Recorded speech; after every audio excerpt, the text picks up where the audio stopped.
Bien, sean todos bienvenidos, bienvenidas a una emisión más de Al Calor de un Tinto. Estamos en el foro Encuentro Internacional Militarización o Paz. Varias organizaciones nos articulamos para poder desarrollar un espacio en el que profundizáramos sobre lo que nos está ocurriendo en el mundo y lo que nos está ocurriendo en Latinoamérica. Es muy importante, pero que no hace parte de la agenda de discusión de los movimientos sociales ni de la agenda pública. Para eso estamos en este espacio y hoy estamos con Raúl Sivech, quien es invitado también para este espacio y es un amigo y cercano al Grupo Cabilando. Le queremos preguntar a Raúl, ¿qué está sucediendo en el mundo? ¿Qué pasa con este fenómeno de la militarización? ¿Por qué vuelve a sonar hoy? La militarización es un proceso que lleva años, que se ha intensificado desde que los Estados Unidos entran en un proceso de crisis y declive, o sea, desde 2008 de forma más acelerada, y desde el momento que hay un ascenso de potencias asiáticas como China. Entonces, la forma de encontrar medios para bloquear ese ascenso y evitar la decadencia, que creo que es inevitable, es la guerra. Es el terreno en el cual los Estados Unidos y el capital monopólico internacional se sienten más cómodos, porque no es solo un país, es una clase social, la clase capitalista más concentrada, ese 1% de la humanidad, la que toma la decisión de ir a la guerra. Y ese es el proceso en el que estamos. Guerra que esquemáticamente la plantearía en dos niveles. Guerra interestatal por arriba, guerra entre estados-nación y guerra contra los pueblos para despojarlos de sus bienes comunes. Ese punto que tocas del 1% del mundo, estaríamos hablando casi que de un feudalismo hoy contemporáneo, pero ¿cómo se relaciona con el tránsito de la política hacia la derecha, extrema derecha, e incluso hacia las expresiones fascistas? ¿Tiene relación?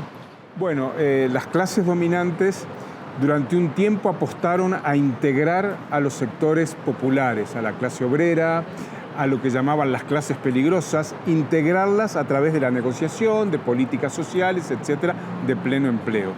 En cierto momento, cuando las clases populares, los países del tercer mundo y las y los oprimidos del planeta se rebelan, ese consenso, digamos, industrial, desarrollista, se quiebra y pasan a una acumulación por despojo que es guerra, o sea, la centralidad del capital financiero. Entonces, en ese momento, las clases populares se convierten en el objetivo del 1% y del capital financiero. Por eso la guerra. La guerra no es solamente contra China o contra Rusia o contra Irán o contra otros países, es una guerra contra las y los de abajo.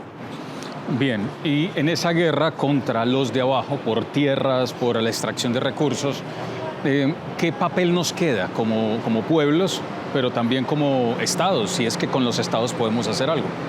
Como pueblos, primeramente nos corresponde defendernos sin entrarle a la agenda del sistema. O sea, si el sistema hace la guerra, nosotros no podemos responder a la guerra con guerra, sino de otros modos.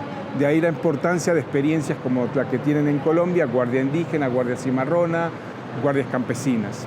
O sea, responder, sí, pero privilegiando los cuidados y la autodefensa pacífica popular.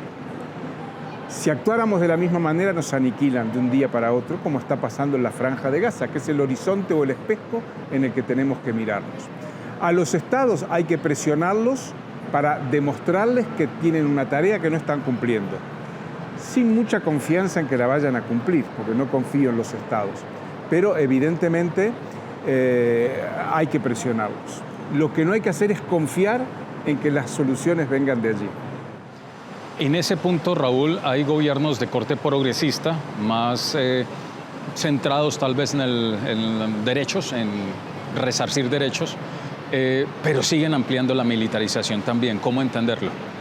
A ver, la militarización es un proceso estructural del capitalismo hoy. O sea, hoy el capitalismo no existe sin militarización. En otros periodos sí, pero hoy no. Entonces, a un hecho estructural no se le puede responder con un gobierno, por más bueno que sea, que es un hecho coyuntural, ¿verdad?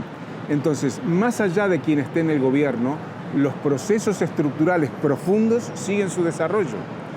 Yo no tengo dudas de que hay gobiernos que no tienen ninguna voluntad de modificar esto y otros que tienen, por lo menos declarativamente, la voluntad.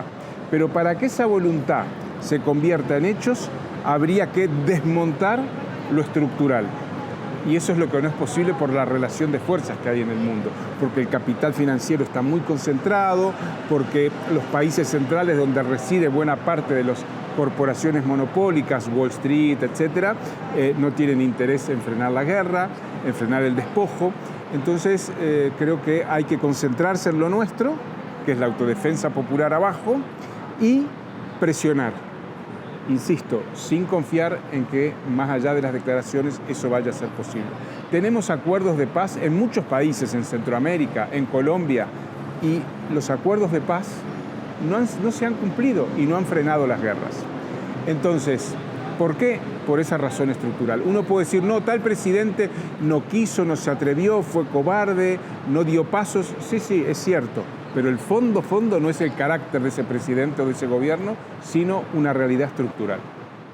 Bien, perfecto, Raúl. Quedamos también con unos retos enormes en términos de cómo ayudar y empujar, y somos parte de fortalecer ese movimiento social y popular.